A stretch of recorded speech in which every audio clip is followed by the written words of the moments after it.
أعوذ بالله من الشيطان الرجيم. بسم الله الرحمن الرحيم. ألهاكم التكاثر حتى زرتم المقابر. كلا سوف تعلمون ثم كلا سوف تعلمون. كلا لو تعلمون علم اليقين لترون الجحيم ثم لترونها عين اليقين ثم لتسألن يومئذ عن النعيم. آمنت بالله صدق الله العظيم وصدق رسوله النبي الكريم ونحن على ذلك من الشاهدين والحمد لله رب العالمين. اللهم صل على محمد وعلى آل محمد كما صليت على إبراهيم وعلى آل إبراهيم إنك حميد مجيد. اللهم بارك على محمد وعلى آل محمد كما باركت على إبراهيم وعلى آل إبراهيم إنك حميد مجيد. ربنا آتنا في الدنيا حسنة وفي الآخرة حسنة وقنا عذاب النار.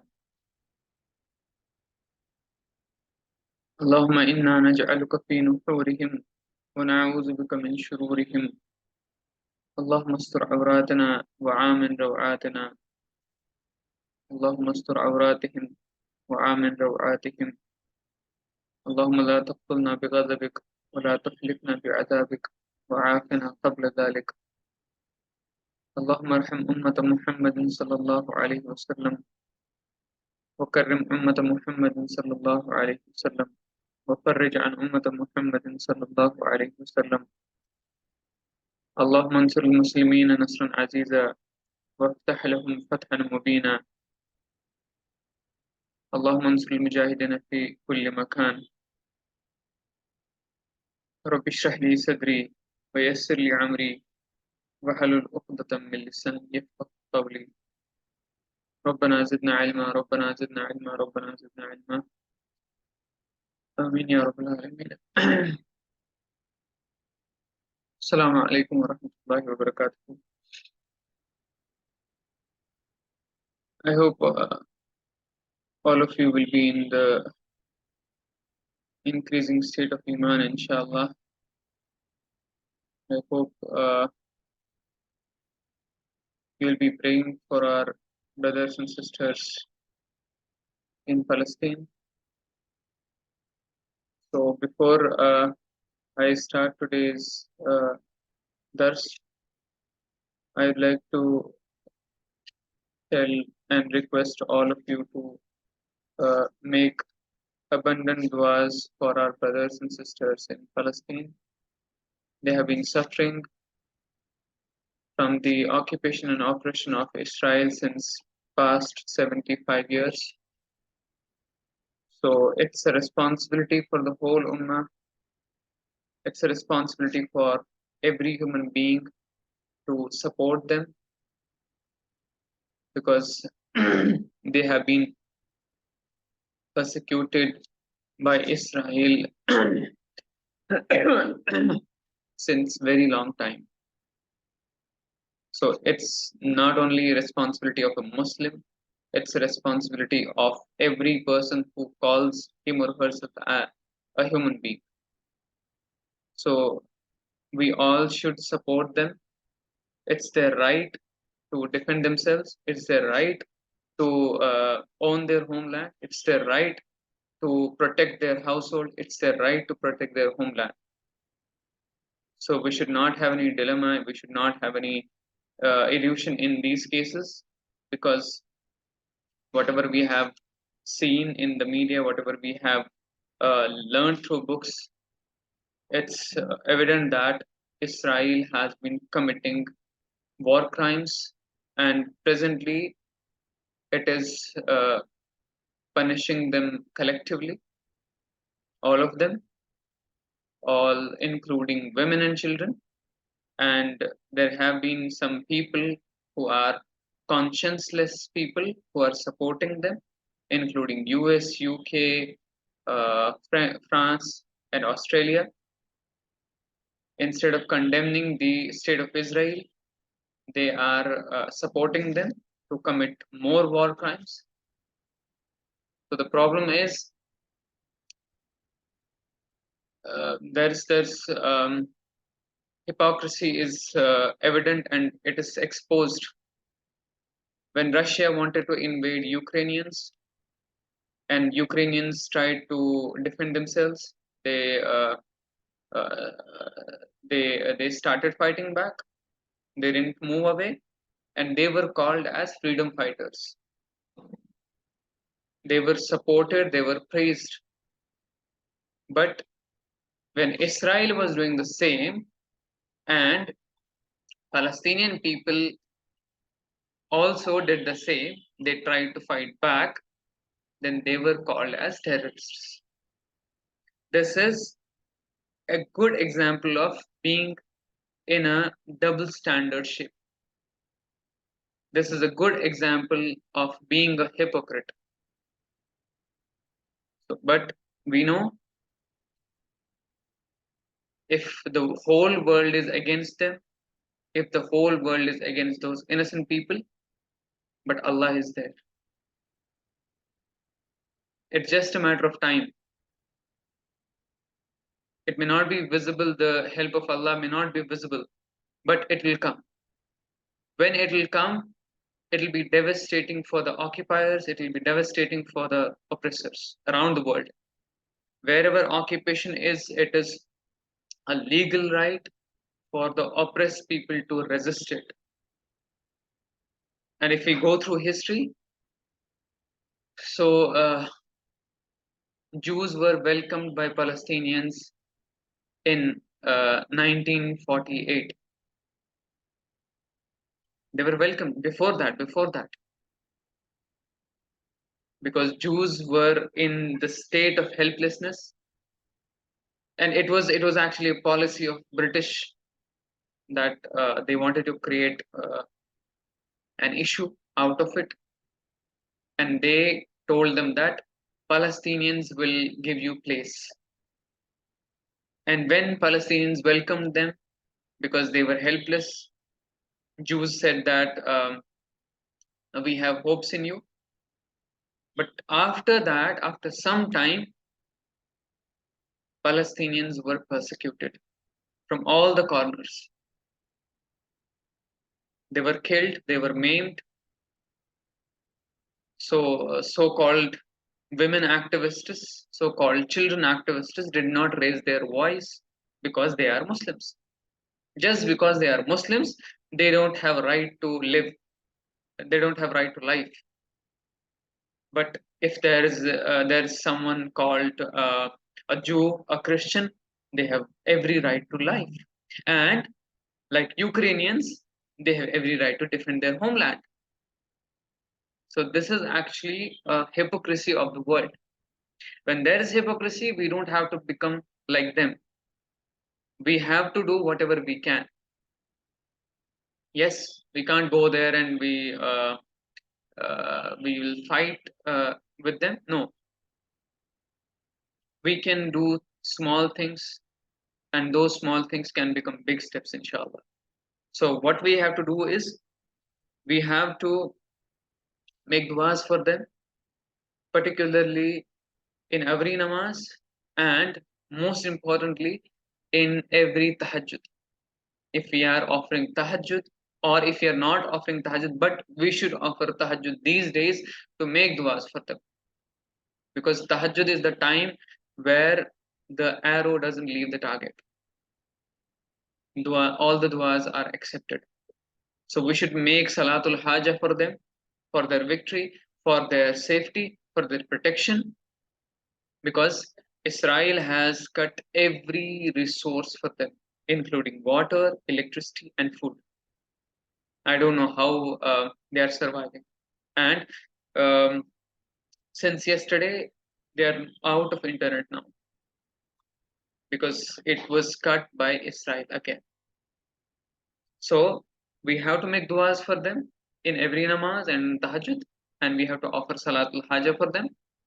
Plus, we have to make people aware of what Israel is doing, how Israel has been committing war crimes against these people, right? And then we have to make our children aware about the importance of Masjid Aqsa. It's important for all of us. It's important for Muslims because that's our first qibla. Rasulullah Sallallahu Alaihi Wasallam used to offer namaz while facing his face towards the Palestine. So it's our first qibla. It's very important for us. Its protection is very important for us. We have to protect. We have to make du'as for its protection, and we have to make du'as for the people who are protecting it. So we cannot leave them like this. So it's our responsibility. Rasulullah Sallallahu Alaihi Wasallam says, Ummah is like a body. If something happens to a body part, the whole body feels fever. The whole body feels pain. So we are all pained. We should feel their pain. And Israel is uh, using its media so as to propagandize its crime. So what did they say? 40 babies have been decapitated. They were headless. And White House said, we have not seen any report. We have not seen any photograph. We have not seen any credible evidence. So this is again their hypocrisy. And these conscienceless leaders, conscienceless people are supporting them just because they are Jews. They are not supporting humanity. So these are some of the tasks which we have to do. We have to make our children aware about these things so that they should also know what is happening with our brothers and sisters at Palestine. And at the human level, everyone should support, irrespective of religion, because it's their right, it's their homeland. They should fight back for it, right? So this was about our responsibility towards our ummah.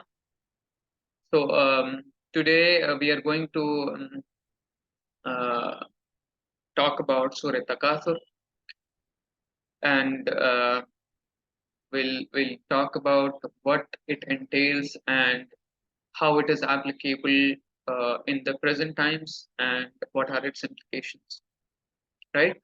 So this surah is called as Takathur. It is the 102nd surah in the Quran. The surah talks about the evil consequences of materialism and this worldliness. If someone is more in love with this world, then it talks about that. The word takasur means uh, the competition to increase, right? So there are 8 ayahs in this surah. It has 8 ayahs. Some scholars say that it is this it's a Makki surah. Some scholars say that it's a Madani surah. But a great majority of the Mufassirun, they say that this surah is not only Makkan, it's not only Makki surah, but when we go through its contents, when we go through its style, we come to the conclusion that it is one of the earliest surahs to be revealed at Makkah, right? So this surah talks about certain themes. First is it warns it warns everyone, including Muslims. It warns all of us from being distracted from the afterlife. It means that it warns us that you should not be distracted from the afterlife. You should not be distracted from the hereafter. You should not get it out of your mind. You should not uh, lose it out of your memory. It should always be in your memory. You should not forget it. And in this surah, people have been warned of the evil consequences of worshipping the world. And what happens because of that? people spend their lives in acquiring more and more of worldly wealth. Not only wealth, but material benefits and all kinds of pleasures. Today, you must have seen um, who is the most successful person in the world. The one who has more money, the one who has more bungalows, the one who has more wealth, the one who has more pleasures in his or her life. They are successful. But this surah debunks that thought. It straight away debunks and deconstructs that thought. Like, they are not successful. Success is different. And um, because of acquiring for more and more, they are going for position and power also, till they come towards the death, and they compete with one another, and after that they brag about it, they boast about it, they boast about their positions. Look, I have $72 billion in my account. I'm the richest person in the world. I'm the richest person in Pakistan. I'm the richest person in India. I'm the richest person in South Africa. And they feel that I'm the successful person. And people see them as their icons, their role models, but they are not. Success is something different, which Allah has already uh, talked about it in Surah Asr, which we were studying last week. So it this also talks about this one pursuit of being the richest, of being the wealthy, of having all the pleasures has so occupied them that they are left with no time or opportunity for pursuing the higher goals in life. It means they forget the purpose of their lives. They forget that. They feel that my only purpose of this life is to acquire money, is to become a millionaire, it's to become a billionaire. That's my purpose. Once I become billionaire, bas, it's done. But that's not the purpose of life. That's not a higher goal of life. They lose that. They lose that. They forget about that.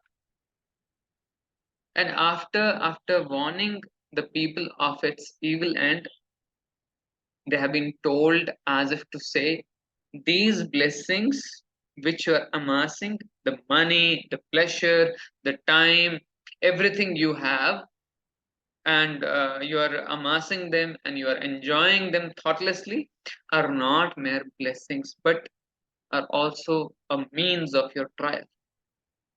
I always tell myself and everyone around me that whatever you have, whatever you have, is actually a trial from Allah. Is definitely a trial from Allah. If you have mobile, if you have laptop, if you have any skill, if you have money, if you have anything, that's a trial for yourself. Even our body parts are trial for ourselves in a different manner. And in the surah, Allah reminds us all, for each one of these blessings and comforts, you will surely be called to account in the hereafter. You will be asked. We will be asked, what did you do with that favor? What did you do uh, with some blessings? What did you do with your money? What did you do with your time? How did you use it? How did you use your money? How did you earn your money? Everything will be asked, and we have to give account. We have to give details of everything. So this surah is actually a warning, right? So in ayah 1, Allah says, Alhaakumut takathur. It means your craze for more and more, for worldly gains, has made you heedless. It has made you to go into ghafla. It has made you heedless. You're not attentive. And both of these meanings have vast meaning. Al-hakum is from lahaw, which originally means heedlessness, which originally means ghafla. But in Arabic, this word is used for every occupation which engrosses man, every engagement which engrosses man. So much that he or she becomes heedless of the more important things in life. The real example of it is our mobile. We are so much engrossed in it. We are like this, what is it? We are scrolling all the time from reels or from accounts, and many things are getting added to the Play Store. Snapchat, TikTok, whatever. Earlier it was just Facebook only. Now it's Facebook, Instagram, Twitter, and many more, many things. And we are occupied in it. And sometimes, some of us, what we do is uh, we lose our salah. We don't go to namaz because we are just scrolling. What my friend has posted, what my friend's friend has posted, what my friend's friend has posted. So it's happening with all of us. So that's ghafla. And these are occupations. We have to come out of it. And Allah Ta'ala will ask us about this time. How did you use this time? You had time. You had time to do good deeds. How did you use it? Why did you waste your time? I had given you free time and you were like, okay, let's watch a movie. Let's go to somewhere and gossip. Let's do backbiting. We don't call it backbiting, but we say, let's talk about someone. Let's do gossip, right? But we are on the losing side. May Allah save us from that. May Allah grant barakah to our time. May Allah grant barakah to everything we have. So we should not uh, use our time in different things. We should use our time in earning good deeds, in doing good. If you are uh, studying in your free time, if you are doing any good deed, any good thing, if you are just studying, if you are just reading or anything, that will not be called as wastage of time because you are gaining something. You are gaining something productive. You are gaining something useful. But if you are just scrolling on Instagram or TikTok or something else, then it will be a definition of wastage of time. So we should not do that. We should say A'udhu Billah. And Al-Hakum is from the same root, which means man has become so obsessed with something that he has lost sight of everything more important than it. He is preoccupied and obsessed with it, and he's completely lost in pursuit of it. No, I have to do something. I have to become a YouTube influencer. I have to become Instagram influencer. Like these are the new identities. These are the new roles which our youngsters have adopted. I have to become Instagram influencer so that people will praise me. It's actually a sham. It's nothing but sham. And Takathur has come from kathrat. It has three meanings. First is man should strive to gain more and more of everything. Second, people should compete with one another for gaining more and more. And third, they should brag and boast of possessing greater abundance of things than others. So that means Al-Hakumat Takathur means greed for more and more has so occupied you that its pursuit has made you heedless of every higher thing in life. You could have done any good deed. You could have offered Salatul Haja. You could have offered Nawafil. But During night, you were occupied in this. You were just checking reels, you were just checking messages. You could have read Quran, you could have recited Quran, but you were so much engrossed in it that you forgot every good thing, every higher thing in life. And um, when Allah says Alhaakumut Takathur, right? There's actually no indication of abundance of what, and abundance of what is meant in Takathur, and heedlessness of what is implied in Al-Hakum. And who are the addressees of Al-Hakum? It's not mentioned. It just says Al-Hakum at-Takasur. But in the absence of such an explanation, the words become applicable in their most general and extensive meaning.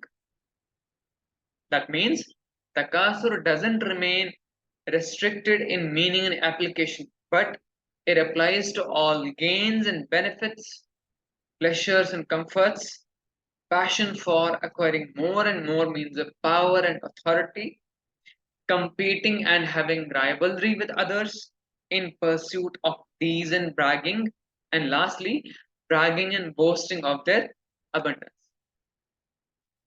You must have seen those who are VIPs, those Mukesh Ambani, Jeff Bezos, and Elon Musk. Elon Musk is at the top right now. By the way, he's also supporting Israel. So our youngsters should not make him their role model. Our role model is Rasulullah sallallahu alaihi wasallam only. He should be our role model. Who? Rasulullah sallallahu alaihi wasallam should be our lifetime role model. Nobody else. Nobody else. Because nobody can compete uh, with his personality, with his blessed personality. Right? So when they meet each other, they scheme against each other. They do bad things against each other because they want to compete. They want to put down another one. He should not go ahead of me. He should not have this much wealth. So when they go up to that level, they vie against each other. They compete against each other, and they become rivals of each other, which Allah doesn't want us to do. And Allah says in the Quran, "Sabiqu ilal khairat." You compete with each other. You compete with each other in what? In doing good deeds, not in making money, not in making your wealth, right? And it was the nasiha of Rasulullah sallallahu alaihi wasallam. Compete with each other in performing good deeds. But what we are doing these days, we are competing each other in making money. We are competing each other in making name, fame, and we should become famous. That's our motive. That's our competition, and we become rivals of each other. But Allah says, "Sabiqu ilal khairat." Compete with each other in good deeds, in performing good things.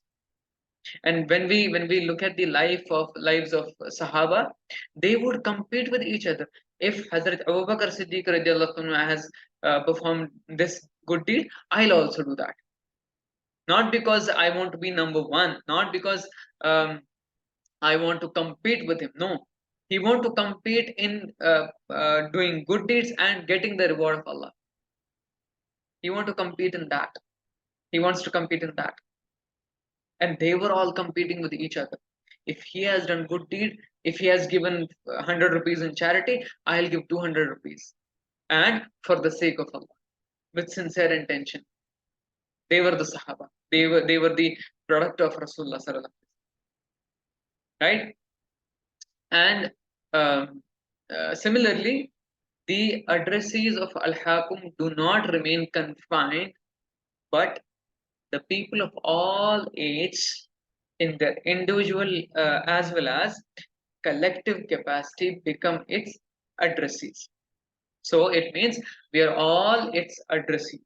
So whosoever will come till the day of judgment, all of them, all of them, including the last man to come on till the day of judgment, is addressee of this Al-Haq, right? And uh, in ayah number 2, Allah says, "Hatta zurtumul maqabir."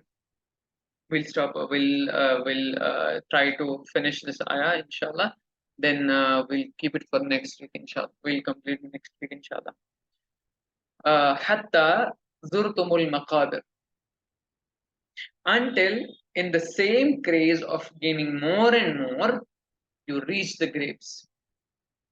What happens? You reach the graves. So it means you expend your whole life in the same craze and endeavor until the time comes when you must die and leave the body. The word zur has come from zara. Zara means ziyara. Ziyara means to go and meet someone. It means to see someone, meet and see someone.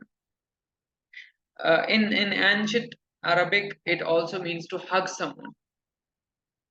It's actually a temporary visit. When Allah says zurtum, it means until you come to greet the graves. Until you come to greet the graves, meet the graves. And maqabir is used uh, because it's more closer related to ziyara, a visit. It's actually a plural of maqbarah, and a noun prefixed with a ma prefix illustrates a place. That is makan, a location. It means the location is the grave itself. Grave is the place which you will visit. That is ziyara. And why is it temporary? Why is it a temporary visit? Because grave is actually a temporary location before the day of judgment, right? So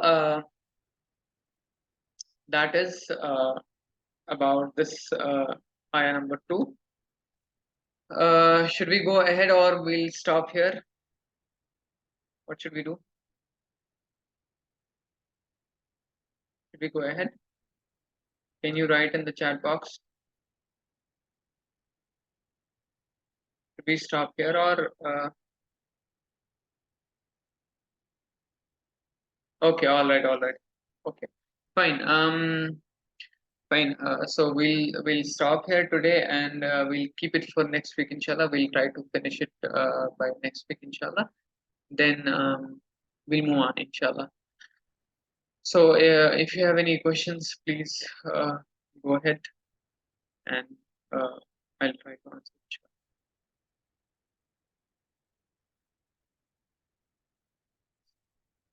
inshallah.